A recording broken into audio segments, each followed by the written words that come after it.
नमस्कार। न्यूज 24 बिहार झारखंड का digital platform देख रहे हैं आप। मैं हूं आपके साथ सबा शाहिद शेख। बिहार में आने वाले विधानसभा चुनाव को लेकर तैयारियां जोरों पर है। ऐसे में एनडीए ने अपनी पूरी ताकत लगा दी। एनडीए ने एक बड़ा प्लान तैयार किया है आने वाले चुनाव को लेकर। दरअसल अब बिहार में कैबिनेट का विस्तार होने वाला, जिसे लेकर चर्चाएं तेज हो गई है कि जाति समीकरण को साधने के लिए एनडीए ने यह बड़ा प्लान तैयार किया है। हालांकि ऐसे में तमाम सवाल भी उठ रहे हैं, राजनीतिक गलियारों में चर्चाएं हो रही है। सवाल यह भी उठ रहा है कि अब ये जो विस्तार होगा, इसमें किसको मौका मिलेगा और किसका पत्ता साफ होगा।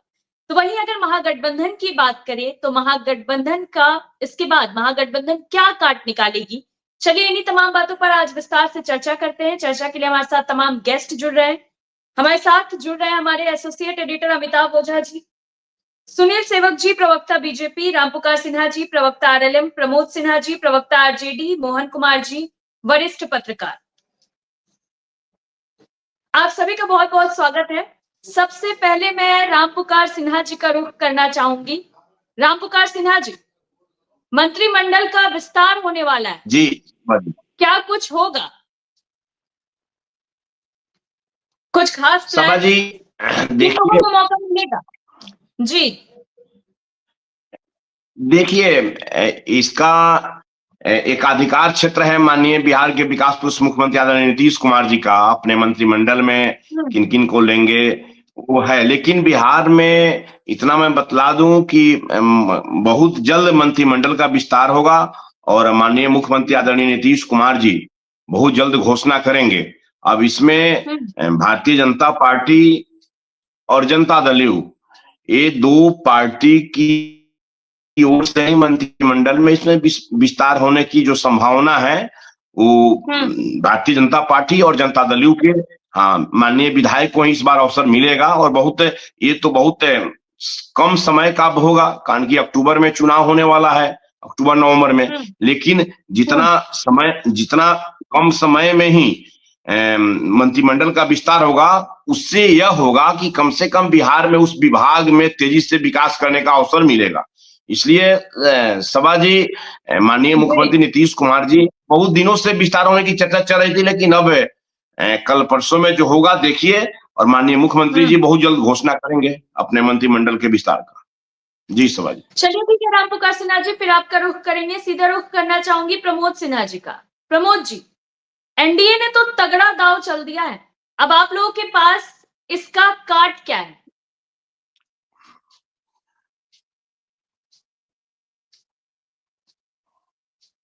प्रमोद जी माइक म्यूट पे अनम्यूट कर लीजिए। जी देखिए सवा जी, मंत्रिमंडल का विस्तार जो होता है वो माननीय मुख्यमंत्री का विशेषाधिकार होता है और माननीय मुख्यमंत्री नीतीश कुमार जी अपने हिसाब से जो है मंत्रिमंडल का विस्तार करते हैं। लेकिन समझने वाली बात है कि बिहार जो है अब चुनाव के दहलीज पे खड़ा है। 2025 के अंत में चुनाव होना है, सभी को पता है। और अभी रामपुकार सिन्हा जी कह रहे थे कि जो मंत्रिमंडल का विस्तार होगा उससे उस विभाग में जो है तेजी से विस्तार होगा। तो भाई ये तो काम पहले होना चाहिए था ना। अगर विभाग में तेजी से अगर कोई काम करना है या करवाना है तो मंत्रिमंडल का विस्तार तो और समय के पहले होना चाहिए, चूंकि अब तो बहुत कम समय बचा है, इसी साल चुनाव होना है। खैर इन सब बातों पे नहीं आते हैं। रहा सवाल कि महागठबंधन क्या करेगा, तो उनके मंत्रिमंडल के विस्तार से कोई विशेष फर्क इन सब चीजों पर नहीं पड़ने वाला है। और नहीं पड़ने वाला है क्योंकि देखिए, एक इनकी जो सरकार है, डबल इंजन की सरकार, ये एक लंबे अरसे से चली आ रही है और माननीय मुख्यमंत्री नीतीश कुमार जी 20 सालों से हैं। बावजूद जो है बिहार है, चाहे वो गरीबी हो, भुखमरी हो, पलायन हो, बेरोजगारी हो, तो तमाम मुद्दों पर जो है आज बहुत ही स्थिति जो है खराब है बिहार की।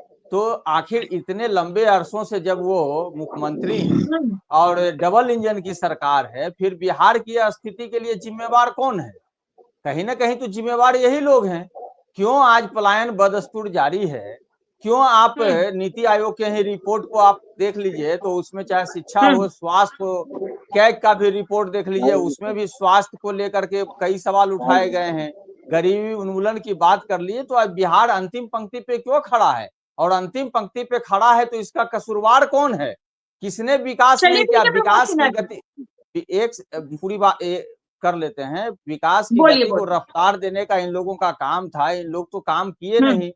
और जहां तक रहा महागठबंधन का बात, तो हमारे नेता आदरणीय तेजस्वी प्रसाद यादव जी का 17 माह का आप कार्यकाल देख लीजिए, उनका सेवा काल देख लीजिए, किस तीव्र गति हम्म से उन्होंने न सिर्फ नौकरी देने का काम किया, बल्कि कई क्षेत्रों में जो है उन्होंने अच्छा काम किया, चाहे आईटी पॉलिसी हो, टूरिज्म पॉलिसी हो, स्पोर्ट्स पॉलिसी हो। तो ये निसंदेह जो है हमारे नेता आदरणीय तेजस्वी प्रसाद यादव जी का जो वर्क है और भविष्य की जो योजनाएं हैं, जो महंगाई को लेकर के, चाहे माई बहन मान योजना ले लीजिए, 200 यूनिट बिजली फ्री की बात है, चाहे गैस सिलेंडर 500 जी में देने की बात है, तो तमाम चीजों को लेकर के जो जनता के ज्वलन सवाल है, उन सवालों को लेकर के हमारे नेता आगे बढ़ रहे हैं। और निसंदेह जब चुनाव आएगा तो बिहार की जनता जो है महागठबंधन के पक्ष में अपना फैसला सुनाएगी। चलिए ठीक है प्रमोद सिन्हा जी, फिर आपका रुख करेंगे। हमारे एसोसिएट एडिटर अमिताभ जी भी हमारे साथ जुड़ चुके हैं, तो पहले उनका रुख करना चाहूंगी। अमिताभ जी, अगर मंत्रिमंडल की बात करें तो क्या कुछ बड़ी खबर है इसमें? हाँ देखिए, बिल्कुल सभा जब हम वहीं पे हैं, राजेंद्र मंडपम जो राजभवन में है, जहाँ से कुछ देर के बाद जी जो नए मंत्रिमंडल के सदस्य हैं उनको शपथ दिलाया जाएगा। तो देखिए, जो 7 नाम आए हैं, सातों बीजेपी कोटे के हैं। एक मंत्री को छोड़ एक जो को छोड़ दिया जाए तो बाकी सभी जो लोग हैं वो नए चेहरे हैं, यानी कि 6 नए चेहरे हैं, एक पुराना चेहरा है दिवेश मिश्रा। लेकिन इस पूरे लिस्ट को हम देखिए तो जातीय जो समीकरण है उसे पूरी तरीके से साधने की कोशिश की गई है इस नए मंत्रिमंडल के लिस्ट के तरफ। पिछली बार जब मंत्रिमंडल का हुआ था तो उस वक्त से ही कयास लगाया जा रहा था कि जल्दी मंत्रिमंडल का विस्तार होगा, और यही वजह है कि कई मंत्री 3-3 विभाग तक वो संभाल रहे थे, लेकिन उसके भी 1 साल हो गए, जनवरी में 1 साल हो गए उस मंत्रिमंडल के। तो अब जाके विस्तार हुआ है, चुनावी साल है, तो निश्चित रूप से बीजेपी ने 2 चीजें बड़ा इसमें देखिए, कृष्ण कुमार मंटू जो अमनौर के विधायक हैं बीजेपी के, कुछ दिनों पहले उन्होंने पटना में कुर्मी चेतना रैली कुर्मी महाचेतना रैली की थी और काफी सफल रही थी। इस रैली में आमतौर पे माना जाता है कि कुर्मी जो रैली है, कुर्मी समाज से मुख्यमंत्री सीधे तौर पे जुड़े हुए हैं क्योंकि उसी समाज से आते हैं। लेकिन इस रैली में बीजेपी के विधायक ने किया था और कुर्मी विचार मंच के साथ पूरा रैली किया था और काफी सफल रही थी। तो ये माना जा रहा था उसका एक इनाम मिला है कृष्ण कुमार मंटू को, और पहली बार उन्हें मंत्रिमंडल में जगह मिल रही है। संजय सरावगी दरभंगा से आते हैं, वो 3 बार पहले भी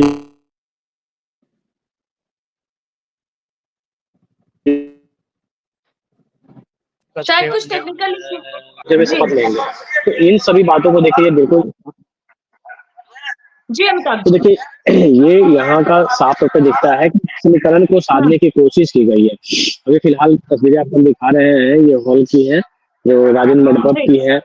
यहाँ पे तमाम जो विशिष्ट अतिथि है उनका आना शुरू हो चुका है और कुछ देर के बाद यहाँ पे जो 4 बजे का समय किया गया है वहाँ पे राज्यपाल यहाँ पे पहुंचेंगे और उसके बाद नए मंत्रियों को शपथ ग्रहण दिलाएगी। क्योंकि ये सब कुछ काफी आनंद फानंद में हुआ था। कल जेपी नड्डा से मुख्यमंत्री ने मैंने मुलाकात की थी और उसके बाद ही ये चर्चा तेज हो गई थी कि मंत्रिमंडल का विस्तार जल्द होगा। उसके बाद बिहार प्रभारी जो है बीजेपी के विनोद तावड़े वो हैं, देर रात तक मंथन चला और उसके बाद आज ये माना जा रहा था, आनंद फानंद की वजह एक ये भी है, 28 से बिहार विधानमंडल का सत्र शुरू हो रहा है और माना जाता है कि सत्र जब चलता है तब आप मंत्रिमंडल विस्तार नहीं कर सकते हैं। और ये जो सत्र होता है, बजट सत्र होता है, करीब 1 महीने का है, ये 28 मार्च तक चलेगा। तो आज से कल तक 2 ही दिनों का समय मिलता था, तो इसकी वजह से आज का जो समय मुकर्रर किया गया और आज यहाँ पे शपथ ग्रहण किया जा रहा है। खास बात यह है कि इसमें जेडीयू की तरफ से कोई तब्दीलियां नहीं होंगी। जो मंत्री पद में बने हुए हैं तो बने रहेंगे, नए मंत्री उसमें नहीं बनेंगे। जो 7 नाम आए हैं वो पूरे 7 नाम है वो बीजेपी की तरफ से हैं। एक दिवेश मिश्रा पहले मंत्री रह चुके हैं, बाकी 6 नए चेहरे हैं, अलग अलग जातियों से आते हैं और समीकरण को साधने की कोशिश की जा रही है। चलिए ठीक है अमिताभ जी, फिर आपका रुख करेंगे। सीधा रुख करना चाहूंगी वरिष्ठ पत्रकार मोहन जी का। मोहन जी, जिस तरह से अब एनडीए ये प्लान बनाई है, मंत्रिमंडल का विस्तार हो रहा है, क्या लगता है आने वाले चुनाव में इसका फायदा एनडीए को मिलेगा? देखिए सब्बा जी, निश्चित तौर पर चुनावी वर्ष है और चुनावी वर्ष में आप देखते हैं कि सरकार तमाम तरह की लोक लुभावन योजनाएं लॉन्च करती है, ठीक उसी प्रकार जो है यह राजनीतिक दल के द्वारा एक लॉन्च किया हुआ एक तरह से कहिए स्कीम ही है कि नए मंत्री के रूप में जो उनके प्रतिनिधि जनता के बीच जाएंगे तो निश्चित तौर पर अगले कार्यकाल के लिए जनता में विश्वास जगेगा कि भाई हमारे क्षेत्र से हमारे प्रतिनिधि जो है सरकार में शामिल हो गए थे। हालांकि यह बिल्कुल अल्प समय होगा उनके लिए, लेकिन फिर भी एक मैसेज तो पब्लिक में चला ही जाता है। साथ साथ चुनावी वर्ष है तो जातीय समीकरण साधने का भी यह एक तरीका हो सकता है। और डिफरेंट डिफरेंट क्षेत्र से जो प्रतिनिधि आज शपथ लेंगे तो निश्चित तौर पर उनके क्षेत्र में खास करके जो अविश्वास भी बन गया होगा उनके जनता में, तो वह पुनः जो है वापस आ जाएगा विश्वास की तरफ। और सरकार जो है हो सकता है कि पुनः दल जो है सरकार में आ जाए। ऐसे ही ये विश्वास लेकर के यह जो है योजना लागू किया गया है। और एक तरह से कहा जाए इसको योजना ही कहा जा सकता है, क्योंकि चुनावी वर्ष में बिल्कुल अल्प समय के लिए किया गया यह विस्तार जो है एक तरह से कहा जाए लोक लुभावन स्कीम ही कहा जा सकता है, क्योंकि निश्चित तौर पर जनप्रतिनिधियों के प्रति विश्वास बनेगा और सरकार जो है मजबूत होगी। चलिए ठीक है मोहन कुमार जी, फिर आपका रुख करेंगे। जेडीयू प्रवक्ता प्रतिभा जी भी हमारे साथ जुड़ चुकी है, तो सीधा उनका रुख करना चाहूंगी। जी प्रतिभा जी, अगर जेडीयू की बात करें तो जेडीयू की तरफ से कितने मंत्री बनने वाले हैं, किनको मौका मिलेगा और किनका पत्ता साफ होने वाला है? प्रतिभा जी आवाज नहीं आ रही आपकी।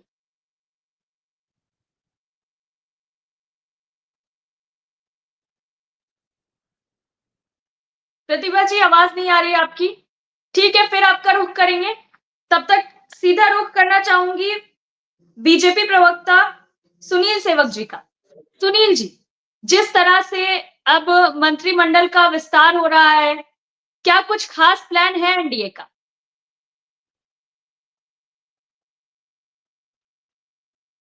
सुनील जी माइक म्यूट पे अनम्यूट कर लीजिए। जी जी जी अनम्यूट हो गया, बोलिए। बहुत दिनों से हेलो जी जी आवाज आ रही है सुनील जी, बोलिए। जी आवाज आ रही है सुनील जी। शायद कुछ टेक्निकल इशू है, तब तक सीधा रुख करना चाहूंगी रामपुकार सिन्हा जी का। रामपुकार सिन्हा जी, जिस तरह से अभी हमारे एसोसिएट एडिटर अमिताभ जी भी जुड़े, वो ग्राउंड जीरो पर बने हुए हैं, उन्होंने नाम भी बताया कि किनको किनको मौका मिलने वाला है। तो क्या कोई महिला को मौका मिल रहा है?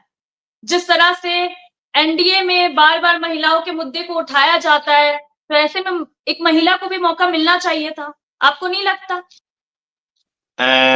सभा जी, महिला सशक्तिकरण के लिए तो हमारे माननीय मुख्यमंत्री आदरणीय नीतीश कुमार जी हमेशा लगे ही रहते हैं। और उन्होंने एक तिहाई की जो बात है उसमें तो मंत्रिमंडल में उन्होंने एक कार्य करके पूरा भी किए हुए हैं। नीतीश कुमार जी बोलते भी हैं कि नारी के सहयोग बिना हर बदलाव अधूरा है। किसी भी क्षेत्र में आप देखिए, बिहार सरकार में जितने भी नौकरी की जो वैकेंसी निकल रही है उसमें महिलाओं के लिए आरक्षित सीटें हैं। इसलिए माननीय मुख्यमंत्री जी बिहार के मंत्रिमंडल में महिलाओं को तो भागीदारी है ही, अच्छी भागीदारी है मंत्रिमंडल में, चाहे जनता दलीय कोटा से हो या भारतीय जनता पार्टी के कोटा से हो। इसलिए महिला सशक्तिकरण पर तो माननीय मुख्यमंत्री आदरणीय नीतीश कुमार जी हमेशा लगे रहते हैं। और महिलाओं का उचित प्रतिनिधित्व भी बिहार सरकार के मंत्रिमंडल में मिला है। और इस बार भारतीय जनता पार्टी की ओर से मंत्री बनना है। हम लोग 5 पार्टी है, राष्ट्रीय लोक मोर्चा, हिंदुस्तानी अवाम मोर्चा, लोक जनशक्ति पार्टी, रामविलास, भारतीय जनता पार्टी और जनता दल। और इस परिस्थिति में हमारे पार्टी के राष्ट्रीय अध्यक्ष आदरणीय उपेंद्र कुशवाहा जी भी हमेशा बोलते हैं कि हर राजनीतिक के कार्यों में महिलाओं के सहयोग के बिना कोई भी बदलाव नहीं हो सकता है। इसलिए महिला सशक्तिकरण को देखते हुए महिला मंत्रिमंडल तो है ही, बाकी और जो लोग हैं उनको मंत्रिमंडल में शामिल किया जा रहा है। और बहुत जल्द, अभी अमिताभ भाई की मैंने बात को सुना तो अमिताभ भाई तो वहां ग्राउंड जीरो पर चले गए हैं और वहां से बहुत जल्द वहां का लाइव भी हम लोगों को देखने का मौका मिलेगा। इसलिए बहुत अच्छी बात है कि बहुत जल्द, कारण कि 28 तारीख से बिहार विधानसभा का सत्र शुरू होने वाला है, तो उसके पूर्व में 2 दिन समय बचता है। आज 26 और कल 27 है, इसलिए आज मंत्रिमंडल का विस्तार हो रहा है और बहुत जल्द हम लोग को देखने को मिलेगा और इसकी घोषणा भी आदरणीय मुख्यमंत्री जी करेंगे। जी सभा जी। चलिए ठीक है राम प्रकाश सिन्हा जी, फिर आपका रुख करेंगे प्रतिभा जी। आवाज आ रही है जी? प्रतिभा जी आपकी आवाज नहीं आ रही है, आप ईयरफोन निकाल लीजिए, मे भी तब आवाज आए।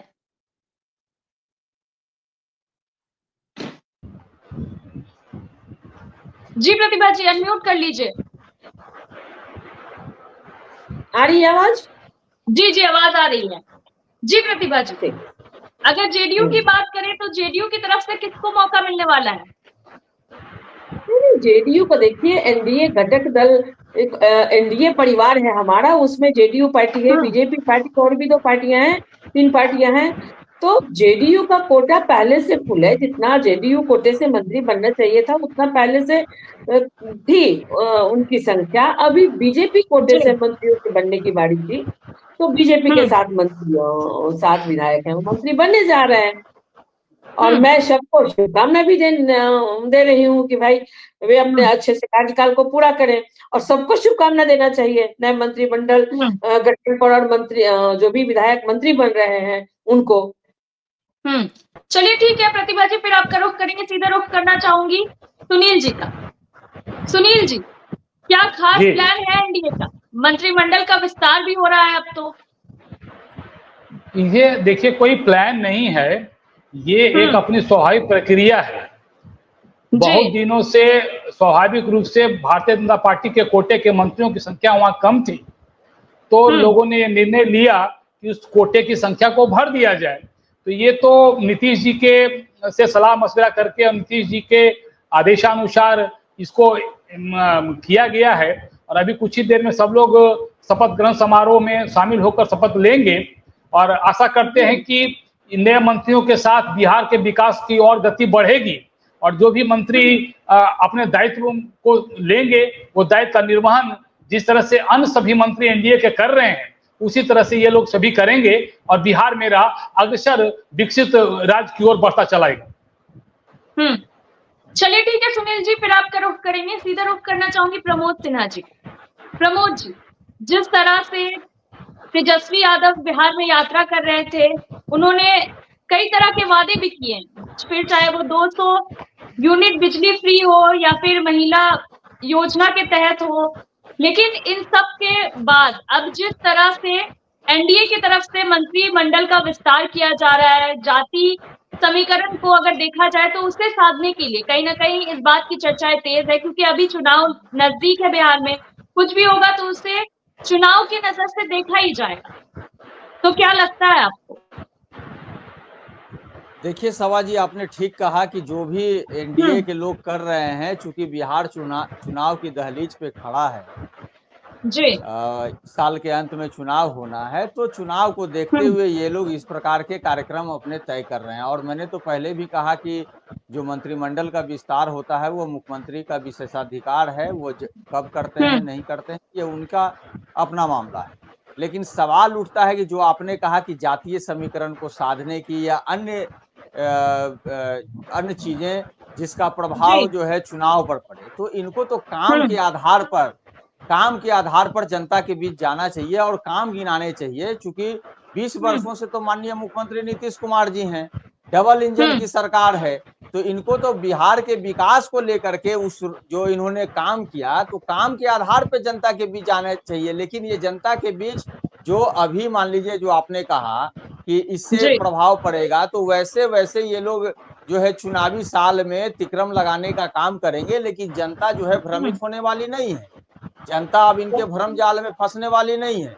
और रहा प्रमोद जी, हमारे नेता, अरे आप थोड़ा बर्दाश्त कर लीजिए ना, अभी आप बोल रहे थे ना, थोड़ा बर्दाश्त करिए, थोड़ा पानी उनी पी लीजिए। सुनील भैया थोड़ा पानी पीजिए। बोलिए प्रमोद जी, जवाब ले लीजिए। हम लोग पानी पिलाते हैं, पीते नहीं हैं, पानी पिलाते हैं। इस बार आप ही लोग को पानी पीना पड़ेगा, इस बार उसके लिए पानी पीना पड़ेगा। उसके लिए बेफिक्र रहिए प्रमोद जी, बिहार की जनता पानी पिलाने के लिए तैयार है। पानी के साथ शरबत और भी क्यों पिलाएंगे। विकास की बात को लेकर ही प्रगति यात्रा हुई थी। क्यों तैयार है बिहार की जनता, अब वो सुन लीजिए। क्यों आप लोगों को पानी पिलाने के लिए तैयार है और सरकार से बाहर निकालने के लिए, वो सुन लीजिए। अभी जो कमर तोड़ महंगाई है, बेरोजगारी, गरीबी, भूखमरी चरम पर है बिहार में। कहां कौन सा डाटा लेकर उठा के चले आया? यही तो कौन सी बेरोजगारी, कहां भूखमरी? कहाँ नीति आयोग की रिपोर्ट पढ़िए ना, क्यों नहीं पढ़ते हैं? वो कोई हम लोग खूब पढ़ते हैं। नहीं पढ़ते हैं। थोड़ा बात करने दीजिए, आप लोगों से जवाब ले लेंगे। जी प्रमोद जी, थोड़ा सा अध्ययन कर लीजिए ना। अगर नीति आयोग की रिपोर्ट फर्जी है तो बताइए कि हाँ नीति आयोग की रिपोर्ट फर्जी है। क्यों बतला रही है कि गरीबी उन्मूलन में बिहार सबसे अंतिम पंक्ति पे खड़ा है? क्यों कैग का जो रिपोर्ट आया पिछले ही सत्र के दौरान आया था ना, उसमें क्यों स्वास्थ्य व्यवस्था को लेकर के प्रतिकूल प्रतिक्रिया दी गई थी? क्यों शिक्षा के मामले में बिहार अंतिम पंक्ति पे खड़ा है? ये कौन बतलाएगा? आप ही को बतलाना पड़ेगा। 20 सालों से मुख्यमंत्री हैं नीतीश कुमार जी। नहीं, अभी रुक जाइए सभाजी थोड़ा सा। इतना जल्दी ये लोग थोड़ा मानने वाले हैं। इसी महंगाई को लेकर के इसी महंगाई को लेकर के, और जो है आपने देखा कि 17 माह के अल्पकाल में कितना तेजी से, जो देखिए 2020 के पहले 4.5 लाख रिक्त पद पड़ा हुआ था। ये लोग वैकेंसी नहीं भर रहे थे। सरकार बनने के बाद भी 2 साल तक ये सरकार में रहे, लेकिन प्रक्रिया चालू नहीं किए। लेकिन मात्र 17 माह में 5 लाख से अधिक सरकारी नौकरी दिया गया।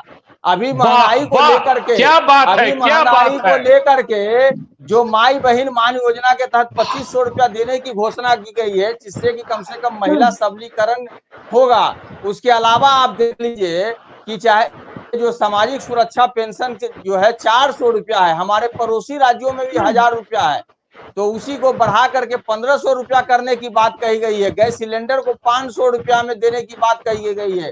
महंगी बिजली बिहार में सबसे ज्यादा है, 200 यूनिट बिजली फ्री देने की बात कही गई है। तो ये सब जनता को देख करके, जो जनता जो परेशान है, जो ज्वलन समस्याओं से, उसके निराकरण के दिशा में हमारे नेता आदरणीय तेजस्वी प्रसाद यादव जी ने घोषणा किया है।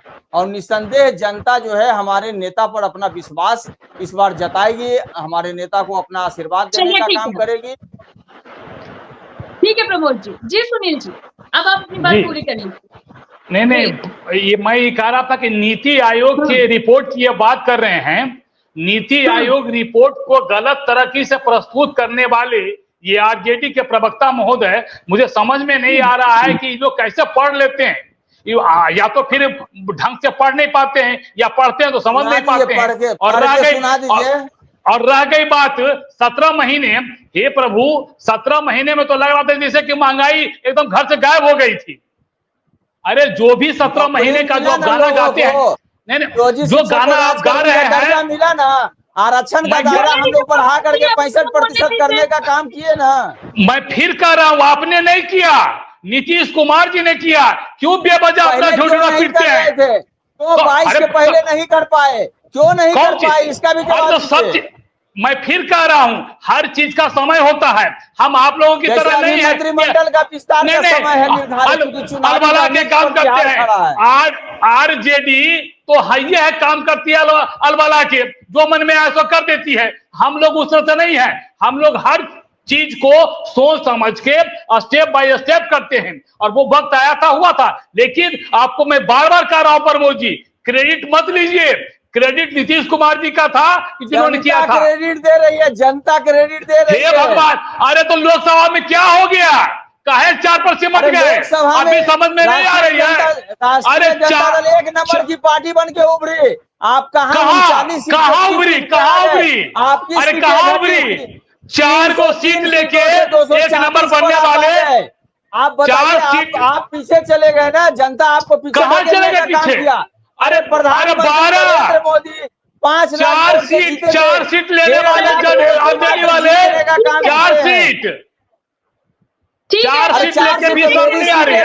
आपकी सीटें घट गई ना। आने वाले समय में पता चल जाएगा। तो चलिए तब तक रुख कर लेते हैं प्रतिभा जी का। प्रतिभा जी, सुनने में आ रहा है कि आप लोगों ने कुछ काम ही नहीं किया है। अगर किया है तो पता नहीं कैसे लिस्ट गिनवा दीजिए। शबा जी कैसे मान लें, मान कैसे लें कि हमने कुछ काम नहीं किया? हम दिख जाएगा।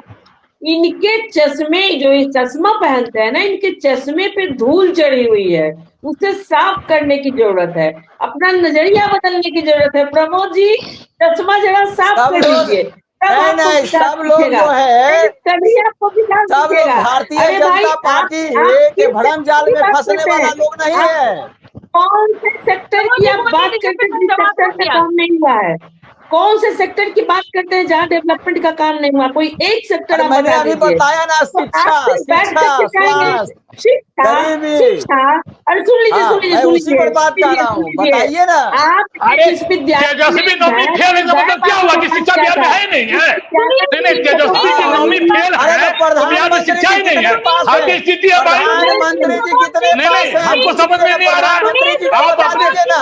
अरे हमारे नेता ने जो करके दिखलाया है वो आप लोग को समझ में नहीं आएगा। करके नहीं दिखलाया है, घर भर के दिखलाया है, जमीन लिखवा के दिखलाया है, घपलाबाजी करके दिखलाया है। बिहार की जनता सब जान रही है। वो तो जब मजा आएगा 2025 के चुनाव में जा रही है, वही सुनील जी, प्रमोद जी प्लीज, बारी आएगी तब बोलिएगा। प्रतिभा जी से सवाल किया था, उनको अपनी बात रखने दीजिए और पर्सनल कमेंट नहीं प्लीज, मुद्दे पे रहते हैं। जी प्रतिभा जी। प्रमोद जी को डेवलपमेंट नहीं दिखता है तो आप, मैंने पहले भी कहा और आज भी कह रही हूँ कि आप अपना चश्मा साफ करके सीधा पहनकर चश्मे को देखिए, तब आपको डेवलपमेंट दिखेगा। क्या आपके समय में हॉस्पिटल्स के बेड पर कुत्ते सोया करते थे, मरीज नहीं जाते थे, डॉक्टर्स नहीं थे, वहां चीजें नहीं थी, इंफ्रास्ट्रक्चर नहीं था? क्या आज वही समय? दिल पर हाथ रख के कहिए। आपके समय में विद्यालय में बकरियां, आपके पास कोई विकल्प है? इस साल पहले जाने के लिए के अलावा और कोई विकल्प है? इस साल में आपने क्या किया? बोलने नहीं देंगे, यही क्या किया ये बताइए। करके बोलिए, आप लोगों को ही मौका दूंगी प्लीज। आपके समय में विद्यालय में बकरियां चढ़ती थी, भैंसें बंधी होती थी, आज उस विद्यालय में बिल्डिंग, आज क्या हो रहा है? आज क्या हो रहा है ये बताइए ना। आज क्या हो रहा है? तो इनके गलत बयानी को खाली हम सुनेंगे क्या? बोलते रहिए। बस आज किसी का अपहरण नहीं हो रहा है, फिरौती नहीं मांगी जा प्रत्येक रही है। दिन अपहरण हो रहा है, अपहरण, लूट, हत्या, बलात्कार, गैंग रेप प्रत्येक दिन हो रहा है। राजधानी पटना में प्रत्येक दिन चल रही है। राजधानी पटना बोलने तो दीजिए, एक महिला को बोलने तो दीजिए। किसने किसका अपहरण किया? यही तो आपका कल्चर है। अरे आप जिस पार्टी के प्रवक्ता है ना, वहाँ से बहुओं को घर से बाहर कर दिया जाता है। अरे हमको प्रतिभा जी, चश्मा बदलने की जरूरत है। आपके चश्मा पर धूल जम चुका है, इसलिए आपको ये सब चीजें दिखाई नहीं पड़ रही है। मैं इस पार्टी की महिला हूँ जिसको बोलने की आजादी है, कार्य करने की आजादी है। माननीय मुख्यमंत्री श्री नीतीश कुमार जी ने हमें उड़ने के लिए पंख दिए हैं, हमें वो अवसर दिए हैं। बिहार में महिलाओं को लोकसभा चुनाव में कितना टिकट दिए थे ये बतला दीजिए। एक भी टिकट देने का काम किए थे क्या? एक भी टिकट देने का काम किए थे? प्रतिभा जी ये बता दीजिए कि मंत्रिमंडल में महिला को जगह मिला है क्या? अभी जो बिहार में मंत्रिमंडल का विस्तार हो रहा है। शमा जी, ऑलरेडी महिलाओं का जितना प्रतिशत होना चाहिए नीतीश कैबिनेट में उतनी महिलाएं हैं। और जब भी महिलाओं को सम्मान देने की बात आती है, माननीय मुख्यमंत्री श्री नीतीश कुमार जी और यशस्वी मुख्यमंत्री श्री प्रधानमंत्री श्री नरेंद्र मोदी जी ने महिलाओं को अवसर दिया है, मान सम्मान दिया है। चाहे वो लोकसभा की बात हो, विधानसभा की बात है, राज्यसभा की बात हो, तो यहाँ महिलाएं तो है ही। इस कैबिनेट में महिलाओं की संख्या है, जितनी भागीदारी चाहिए मिली हुई है। और आगे अगर कोई देगा तो एनडीए ही देगा महिलाओं को सम्मान, यह फैक्ट है, क्योंकि एनडीए ही दिया महिलाओं को सम्मान। और आज ये प्रतिभा जी कह रही है कि जितनी भागीदारी मिलनी चाहिए, तो कितनी भागीदारी मिलनी चाहिए और कितनी भागीदारी है? बिहार में लोकसभा का चुनाव हुआ तो इन लोगों ने कितने टिकट देने का काम किया? आपने कितने लोगों को दिया है? मैंने 7 लोगों को टिकट दिया, 7 महिलाओं को टिकट देने का काम किया था। 7 लोगों को आपने कितना दिया था? अरे आपने कितना दिया ये बताइए। दिया था तो कितना पैसा लिया था? कितना जमीन लिखवाया था? कितना पैसा लिया था ये बताइए। कट्ठा जमीन लिखवाया था? बिना जमीन लिखवाए, बिना वोट लिए हुए आप लोग टिकट देते हैं? हम लोग काम नहीं करते हैं, हम वैसा काम नहीं करते हैं। वाली जो पार्टी है जमीन लिखवा के और पैसा लेके टिकट बांटने का काम आरजेडी करती है। प्लीज सुनील जी बोलने दीजिए, जवाब ले लेंगे आपसे। जी प्रमोद जी कह रहे हैं कि चंदा दो और धंधा लो वाली पार्टी से इस बात की शोभा देता है क्या? जब लोकसभा का चुनाव था, जब लोकसभा का चुनाव था तो इन लोगों ने कितना टिकट देने का काम किया था? महिलाओं को एक भी टिकट नहीं दिया था। और ये भी कह रहे हैं कि जितना भागीदारी मिलना चाहिए उतना पहले से है। तो इन्हीं से सवाल कर लीजिए ना कि कितनी भागीदारी होनी चाहिए महिलाओं की। एक महिला होकर के इस प्रकार की बातें बोल रही है। नहीं, अभी रामपुकार सिन्हा जी अभी रामपुकार सिन्हा जी बोल रहे थे 33% भागीदारी। तो क्या 33% भागीदारी है क्या? भागीदारी दी है आपके? मैंने तो कहा कि 7 सीट पर हम लोगों ने लोकसभा चुनाव में उतारने का काम किया था। आप लोगों ने कितना सीटें देने का काम किया ये बतलाइए ना। क्यों नहीं बता पा रही है कि एक भी सीट नहीं दे पाए थे? ठीक है प्रमोद जी, समय की कमी है। सुनील जी अपनी बात रखना चाह रहे हैं, फिर रुख करेंगे रामपुकार सिन्हा जी का।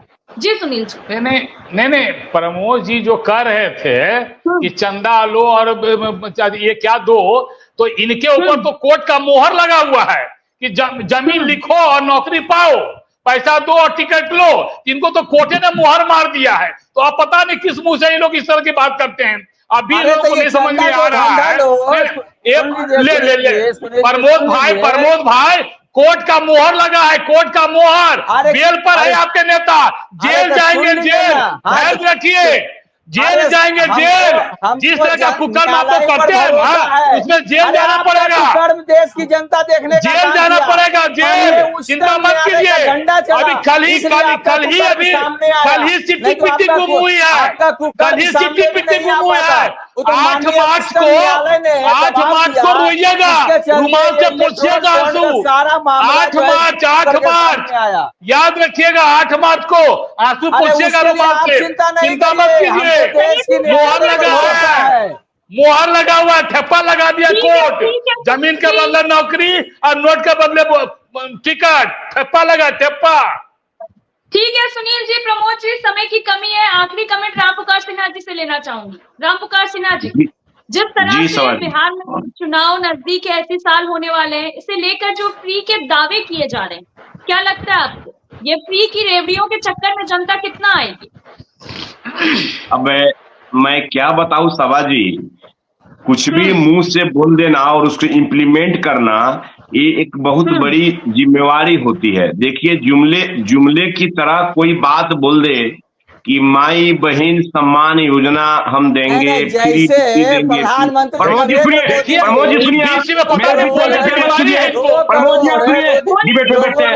प्रमोद जी सुनिए, आपकी हालत बहुत खराब हो गई है, आपको मैं देख रहा हूँ, जो बोल रहे हैं उसमें मुझे बेल करते हैं। आपको मालूम है कि नहीं है? एक में 4 बार आपको बोलने नहीं देंगे हम, एक में 4 बार बोलने नहीं देंगे प्रमोद जी। आप सुनिए, नहीं बोलने दीजिएगा, एक मिनट नहीं बोलने देंगे आपको चैनल पर। आप जानते हैं मेरे बारे में। देखिए, मैं जितना शब्द से सुनता हूँ ना, उतना सुनवाने की कोशिश करता हूँ।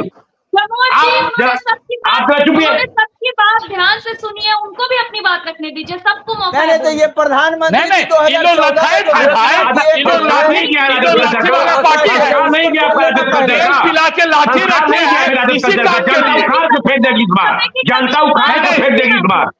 कहीं घूमना जाएगा, प्रवक्ता नहीं है, ये लोग लखाए थे आगे नीचे, ये लोग आगे नीचे लखाए थे, प्रवक्ता चरित्र सीखिए, गुण सीखिए, संस्कार चरित्र गुण सीखिए।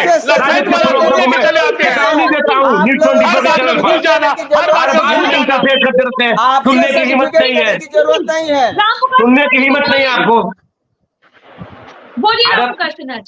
मैं बताना चाहता हूं सभा जी कि प्रमोद जी जितना बोलते हैं हमारे एनडीए गठबंधन में कमेंट करते हैं, मैं सब सुनता हूं, अपनी बारी मैं उनका जवाब देता हूँ। इनकी आदत जो है ना, इनका संस्कार, चरित्र और चाल अभी तक नहीं किया है। जनता उखाड़ के फेंक दिया, समझिए। अभी भी इसी के साथ चले गए ना, जिसका चाल चरित्र और चेहरा सब जनता जानती है। आप सबकी बात सुनते हैं तो आप जरा सुनिएगा। आप मेरा नाम ले लेकर बोलते थे मैं कुछ इंटरफेयर किया हूँ। हमसे सीखिए, कुछ गुण सीखिए प्रमोद जी, आप जरा सीखिए। अरे सर्टिफिकेट लेने की जरूरत नहीं है आपसे। ठीक है, अरे समय की कमी है, मुझ पे अनपढ़ को सर्टिफिकेट क्या जरूरत है? जो पढ़ा लिखा है सर्टिफिकेट उसको नहीं चाहिए। अनपढ़ लोग को सर्टिफिकेट आपको जरूरत नहीं है। एकदम सही बात है, आपको सर्टिफिकेट की कोई जरूरत नहीं है। अनपढ़ गंवार लोगों को सर्टिफिकेट नहीं चाहिए। एकदम सही बोला प्रमोद जी, आपको सर्टिफिकेट। सुनील भाई जरा रुकिएगा। सुनील भाई, प्रमोद जी, हाँ जी दे रहा हूँ सभा जी। देखिए प्रमोद जी, मैं ये बताना चाहता हूं, आप बोल रहे थे नारी सशक्तिकरण का। आदरणीय नीतीश कुमार जी, बिहार के विकास पुरुष मुख्यमंत्री नीतीश कुमार जी का देन है कि पंचायती राज व्यवस्था में एक अति पिछड़ा की महिला, एक महादलित की महिला चेयरमैन, प्रमुख की कुर्सी पर बैठकर आज डीएम से आंख मिलाकर बात करती है। यह अगर किसी महिलाओं के सशक्तिकरण का देन है तो आदरणीय नीतीश कुमार जी का देन है कि आज प्रमुख हो, मुखिया हो, जिला परिषद का अध्यक्ष हो, इन तमाम संस्थाओं में जो कभी महिला सोची नहीं होगी कि हम डीएम के साथ एक साथ बैठकर हम आंख से आंख मिलाकर अपनी योजनाओं को इंप्लीमेंट करवाएंगे, वो काम महिला सशक्तिकरण में आदरणीय नीतीश कुमार जी किए हैं और ये बिहार की जनता देख रही है। और इसी का नमूना पूरा भारतवर्ष के हर राज्यों में अपना इंप्लीमेंट कर रहा है कि नीतीश कुमार जी का मॉडल की तरह महिलाओं को मैं आगे कैसे बढ़ाऊं। आज प्रतिमा जी हम लोग के साथ बैठकर डिबेट कर रही है, ये महिला सशक्तिकरण का देन है। इतना आप जान लीजिए प्रमोद बाबू। और मैं दावे के साथ कह सकता हूं कि यह काम जो महिलाओं के हक और हुकूक का काम आदरणीय नीतीश कुमार जी ने करके दिखाया, अब आने वाले चाहे जितनी भी पार्टी है सबको करना पड़ेगा। इसलिए एनडीए गठबंधन में महिलाओं का जो मान सम्मान मिला है, वो मान सम्मान आपके इंडी अलायंस में कभी किसी को नहीं मिला है। और इसका यह प्रमाण यह है। समय की कमी है प्रमोद जी, छोटा सा जवाब दे दीजिए। जी प्रमोद जी, छोटा सा जवाब, अनम्यूट कर लीजिए प्रमोद जी। इनसे एक ही सवाल है कि लोकसभा चुनाव में 40 सीटों पर इन्होंने एक भी महिला प्रत्याशी को क्यों नहीं उतारा? ये भारतीय जनता पार्टी जो क्या है? ये भारतीय जनता पार्टी, लवली आनंद क्या है? एक भी सीट पर भारतीय जनता पार्टी ने क्यों नहीं दिया? इस पर हमको जवाब दे दीजिए ना। आपने कहा ना कि 33%, तो क्या बिहार मंत्रिमंडल में 33% आ रही है क्या? आप सभी को हमारे साथ जुड़ने के लिए बहुत बहुत नमस्कार सभी लोगों को। दरअसल अगर बात की जाए बिहार की, तो बिहार में आने वाले चुनाव को तैयारियां चुनाव को लेकर काफी तेज है। जिस तरह से अगर एनडीए की बात करें तो एनडीए ने दिल्ली चुनाव में शानदार प्रदर्शन दिखाया, तो वहीं अब सारा फोकस एनडीए का और खास करके बीजेपी का बिहार चुनाव में अब इस तरह की चीजें सामने आ रही है बिहार चुनाव को लेकर, क्योंकि बिहार में चुनाव नजदीक है। अब सब लोग रणनीति बना रहे हैं और जो रणनीति बनाई जा रही है, चाहे वो किसी भी गठबंधन की तरफ से हो, अब उसकी जो हकीकत है वो जमीनी स्तर पर भी दिखने लगी है। तैयारियां तेज है। हालांकि जो अब एनडीए की तरफ से ये मंत्रिमंडल का विस्तार हो रहा है, इसका कितना फायदा आने वाले बिहार चुनाव में एनडीए को होगा, ये देखने वाली बात होगी। फिलहाल के लिए इतना ही। देखते रहिए न्यूज़ 24 बिहार झारखंड। अगर आपको ये डिबेट अच्छी लगी तो उसे लाइक और शेयर जरूर करें। आप अपनी राय में कमेंट करके भी जरूर बताएं और हमारे चैनल को सब्सक्राइब करना ना भूलें। नमस्कार।